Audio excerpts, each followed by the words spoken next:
everything is bad. And that's where we end. Stabbed a little bit. He's fine. It was the real Prism, but he's still the fake Prism because his brother was the real Prism. It gets complicated. A lot happens in a book. And if it's been a few months since I've read the first one, it just helps going into the second one to know what happened. Where's everybody at? Who's important? Just the basic sense of what's going on before jumping into book 2 and just thrown into literally the middle of it. So that's what this video is going to be.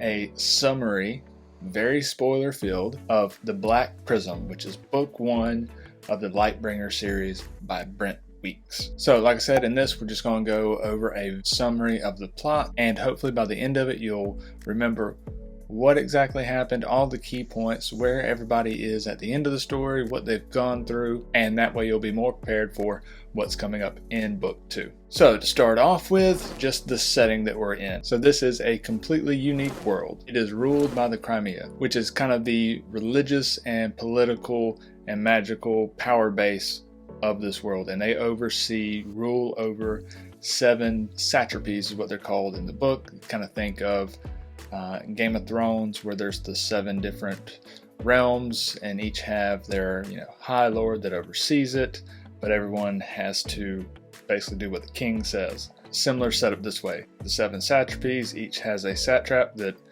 rules over that, but the Crimea has final say on any big ticket issues. Basically, you can do what you want as long as you fall in line when we need you to fall in line. And at the head of the Crimea is the Prism. And the Prism is the only one in this whole magic system that can use all the different colors to draft as much as he wants to. Now, if you need a refresher on how the magic system works, I also did a full video on just the magic system. You can go watch that. But the important point for the story here is that according to this magic system, there's only ever one Prism born every generation.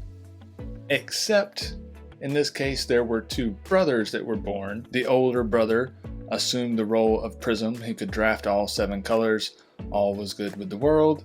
But there was some tension between him and his younger brother, and that all eventually came to a head. The younger brother burnt down an entire noble house, killing all the people inside, men, women, children, servants, everybody. He fled the Crimea, and it was said that he could draft all 7 colors as well.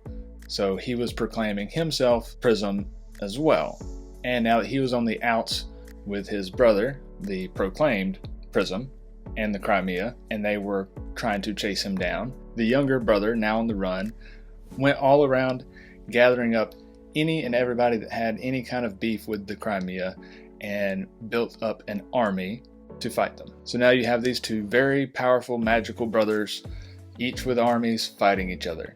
And all that came to an end at a place called Sunder Rock, where Gavin Guile, the older brother, finally defeated Dazengile, his younger brother, and secured his spot as the real Prism and ruler of all 7 satrapies. And then that's where our story really picks up, is 16 years after that. It is a time of peace.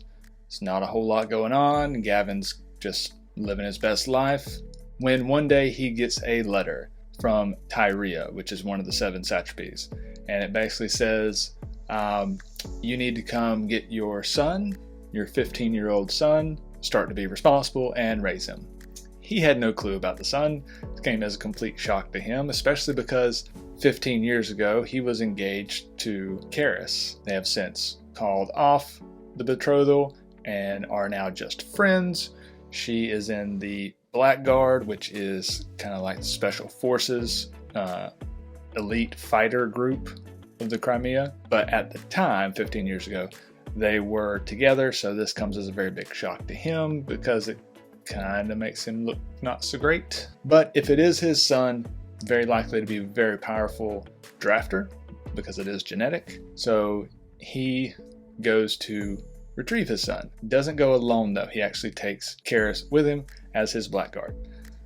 So you know that's going to get awkward. When they finally get to Tyria, things are not going well there. The satrapy there has kind of gone crazy and is purging his populace, killing a bunch of people, recruiting people into his own military.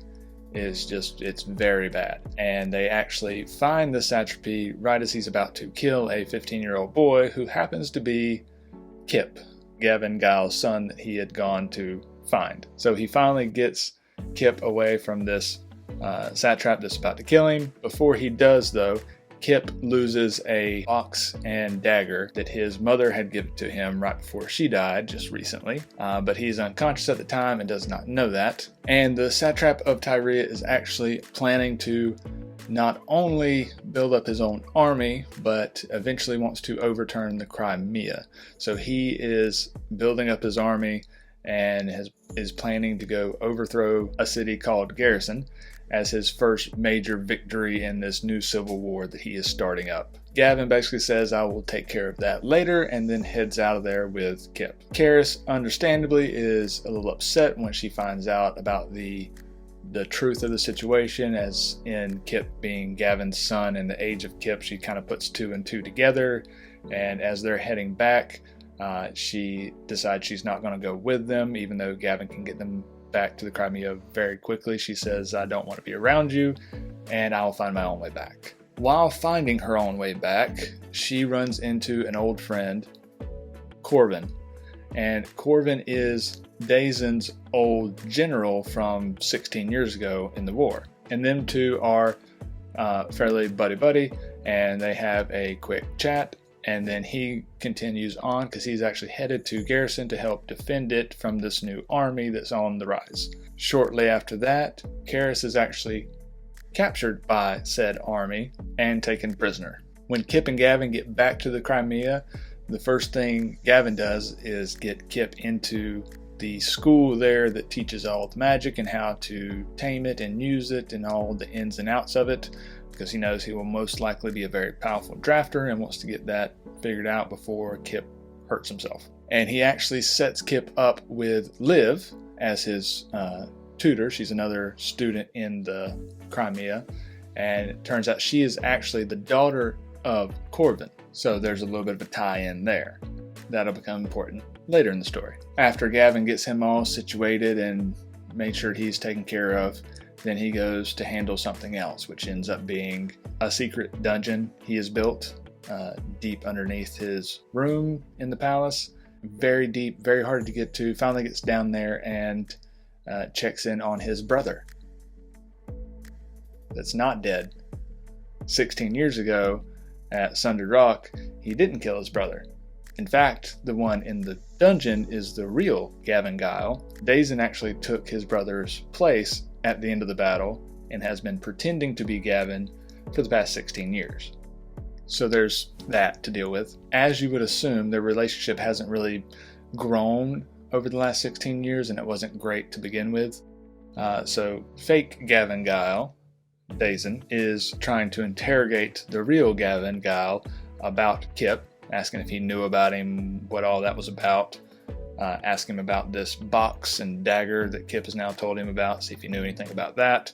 He doesn't really give him a whole lot of information other than saying something like, that'll be your death, which we really don't know what that means. After that, the fake Gavin meets up with his dad, Andros Guile, and where he's kind of telling him about his son and the events of going to get him, all that.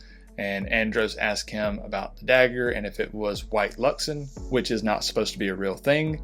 And the fake Gavin is supposed to know about it because he is the Prism, but because he's impersonating the Prism, he doesn't know about it and has to kind of BS his way through the conversation. Just kind of showing us, one, how difficult it's been for him to pretend to be his brother for 16 years and that his own father does not know that they have switched places. So now Gavin goes to try to deal with the city of Garrison and put down this rebellious army that's attacking it, at least protect the city, keep them from gaining a foothold there.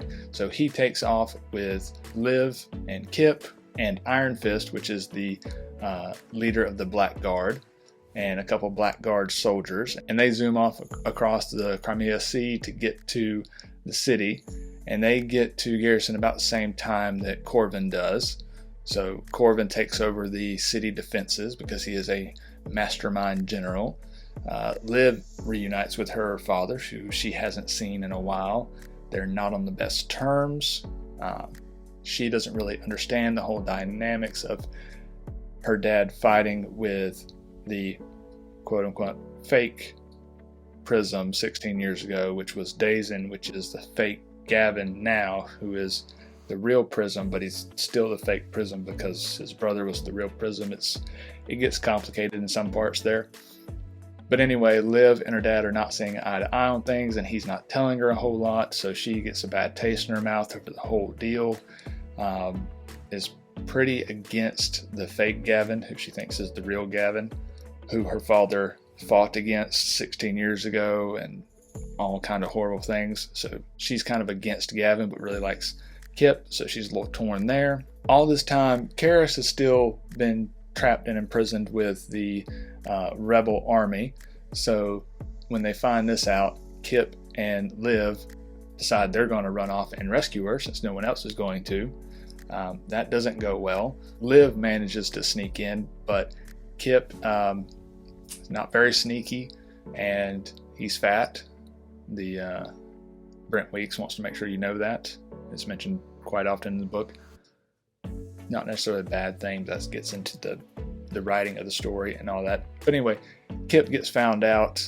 It goes very badly. He uses red Luxon, which is fire-based for the first time, kills some people with that, burns up his hand real bad, and kind of gets captured in that whole debacle. Well, Iron Fist, thankfully, knew about their plan to try to go save Karis, so he followed them and is able to rush in and save Kip and Karis at the last minute, get them out of there. But the only reason they're really able to make a clean escape is because Liv is now completely converted over to the rebel army, which, by the way, is, at least the magical part of the army, is led by Lord Omnicron, which turns out to be Karis's brother, who she thought was dead for a long time. So there's a bit of a conflict there because he's gone a little bit crazy. She thought he was dead, and now he's fighting against all the people that she loves. It's just a big old mess. And through this whole rescue operation, Kip finds out that his box and dagger is there and has been given to a kid he actually knows from his old hometown named Zyman. And that'll become important later on as well. So the battle is continuing for the city of Garrison, and it appears that the satrap, the one leading the army, has been set up to die in battle by Lord Omnicron, so that Lord Omnicron can then take power not only of the magical warriors, but of the entire army and head up this new rebellion. Well, the fake Gavin Guile realizes this and pretty much determines whatever the enemy wants, I want to stop. So he goes in and tries to protect this rebel king. Unfortunately, he fails at that because Kip goes all crazy green golem and kills the king all by himself, which he thinks is awesome and is normally would have been a good thing, but it kind of falls into Lord Omnicron's plan. So it turned out to be a bad thing because now he's taken over and he is much more capable and much more of a threat. So despite a whole lot of epic fighting and trying as hard as they can, the city is falling, and Gavin and Kip and the rest of them have to retreat onto ships along with as much of the city's population as they can to escape. Kip near about does not make the boat. He actually has to run across water to get onto the Prism ship. Right as he's about to get to Gavin's ship, he sees Zyman with his dagger stabbing the Prism. Kip jumps on board in that moment, knocks Zyman off the boat, is able to scoop up his knife without anyone noticing, saves Gavin, even though he has been stabbed a little bit. He's fine. Gavin picks up the box, notices it's empty, hands it to Kip, says, I'm sorry, whatever was in here must have got knocked overboard. And then Kip, while he's inspecting the box, he also doesn't let anyone know that he has the dagger. He keeps that on the DL. But as he's inspecting the box, he finds a note in there from his mother saying, please use this dagger to kill the man that raped me and ruined my life and ruined your life, Gavin Guile. So now he's got that to deal with. And later, as he's looking at the dagger, notices that the previous white stone, it has a couple of different stones set in it, is now glowing blue. Then we're also shown that the real Gavin Guile has now broken out of the first layer of his prison that he's been in for 16 years, and that the fake Gavin can no longer draft the color blue, which is a big deal. So a whole lot of bad. City has fallen. The Prism can't draft all the colors that he normally can. Kip is now conflicted because the guy he thought was his role model may now be someone he wants to kill. Liv has switched sides. The real Gavin is starting to break out of his Prism. The Crimea is in a full-blown civil war. Everything is bad. And that's where we end. So that is kind of in a snapshot where everybody's at, what happened, and what's going on as you get into book 2. So hopefully this was helpful for you. If you haven't read it in a while, kind of a refresher, so now you can go into book 2 knowing where everybody's at. If you've enjoyed this, please like the video, share it, subscribe, and let me know down in the comments if you have read it, if I got any of the parts wrong.